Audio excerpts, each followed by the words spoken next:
पिछले 10 साल में 2014 के पहले 2004 से 14 भारत की अर्थव्यवस्था खस्ता हाल हो गई। निराशा नहीं होगी तो क्या होगा? 10 साल में महंगाई डबल डिजिट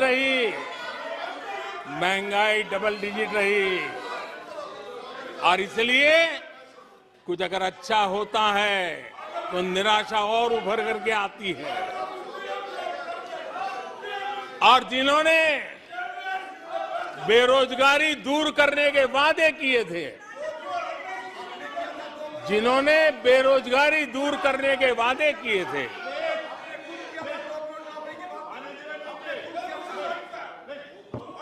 माननीय अध्यक्ष जी,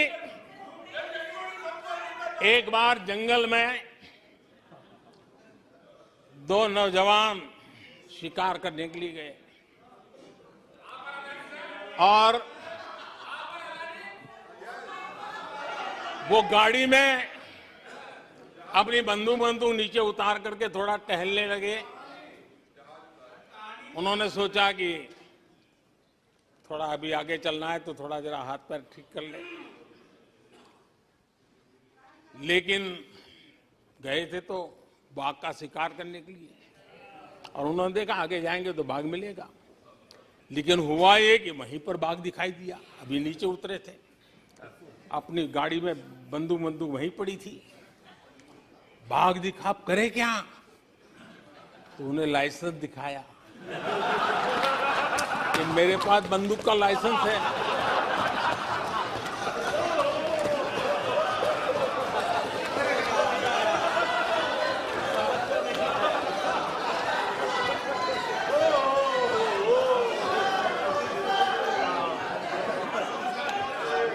इन्होंने भी बेरोजगारी दूर करने के नाम पर एक कानून दिखाया, वो कानून बना दिया है। अरे देखो, कानून बना दिया है। ये इनके तरीके से पल्ला झाड़ दिया। 4 से 14 आजादी के इतिहास में सबसे घोटालों का दशक रहा, सबसे घोटाला।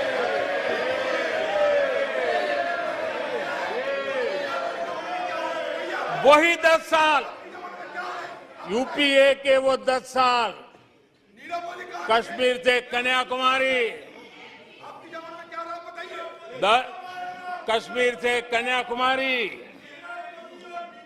भारत के हर कोने में आतंकवादी हमलों का सिलसिला चलता रहा। 10 साल हर नागरिक असुरक्षित था। चारों तरफ यही सूचना रहती थी कि कोई अनजानी चीज को हाथ मत लगाना, अनजानी चीज से दूर रहना, वही खबरें रहती थी। 10 साल में जम्मू कश्मीर से लेकर नॉर्थ ईस्ट तक हिंसा ही हिंसा देश का शिकार हो गया था। उस 10 साल में भारत की आवाज ग्लोबल प्लेटफॉर्म पर इतनी कमजोर थी कि दुनिया सुनने तक तैयार नहीं। आदरणीय अध्यक्ष जी, इनकी निराशा का कारण यह भी है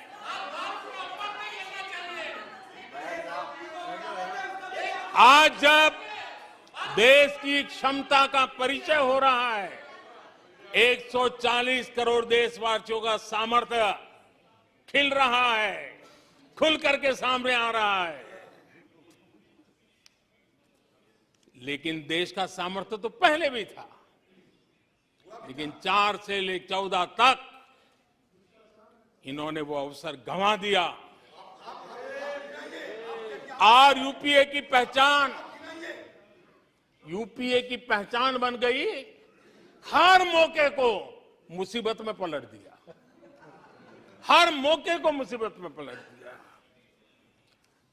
जब टेक्नोलॉजी, इंफॉर्मेशन और टेक्नोलॉजी इंफॉर्मेशन का युग बड़ी तेजी से बढ़ रहा था, उछल रहा था, उसी समय ये 2G में फंसे रहे,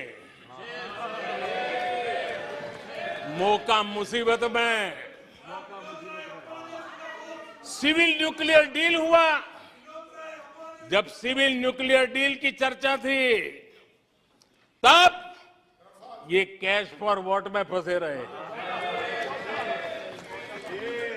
ये खेल चले। आदरणीय अध्यक्ष जी, 2010 में कॉमनवेल्थ गेम्स हुए।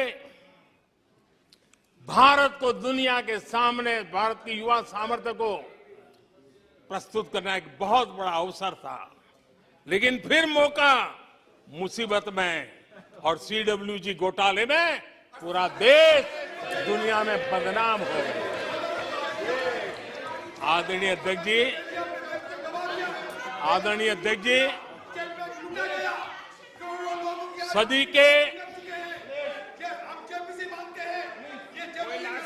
सदी के दूसरे दशक में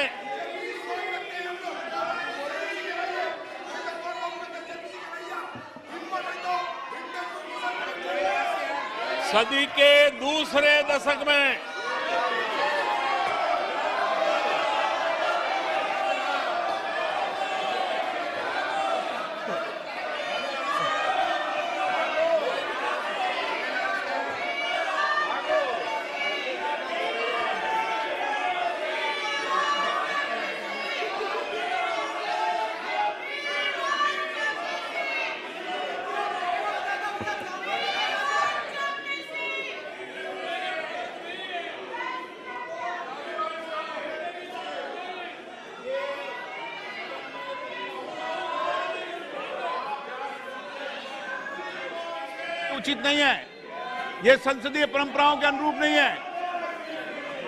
आप बिना तथ्यों के बोलते हैं और फिर सुनते नहीं हैं। प्लीज बैठिए। नो,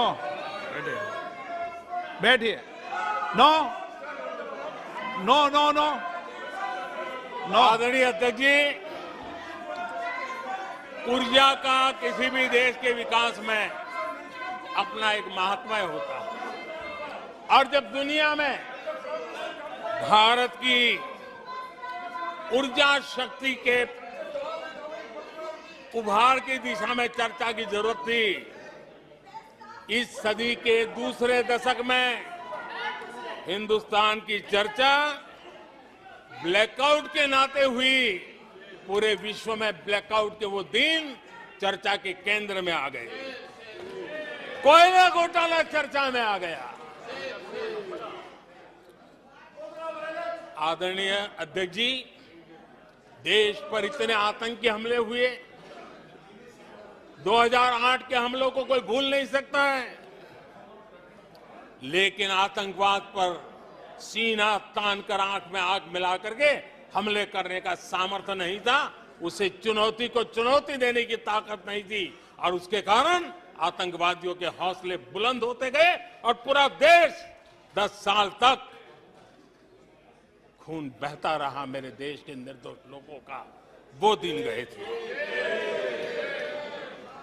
आदरणीय अध्यक्ष जी, जब LOC भारत के सामर्थ्य की ताकत का अवसर रहता था, उस समय डिफेंस डील को लेकर के हेलीकॉप्टर घोटाले और सत्ता को कंट्रोल करने वाले लोगों के नाम उसमें चिन्हित हो गए। आदरणीय अध्यक्ष जी, जब देश के लिए जरूरत थी और निराशा के मूल में ये चीजें पड़ी हुई है, सब उभर करके आ रहा है। आदरणीय अध्यक्ष जी, इस बात को हिंदुस्तान हर पल याद रखेगा कि 2014 के पहले का जो दशक था, द लॉस्ट डेकेड के रूप में जाना जाएगा, और इस बात को इनकार नहीं कर सकते कि 2030 का जो दशक है, ये इंडियाज डेकेड है। पूरे विश्व के लिए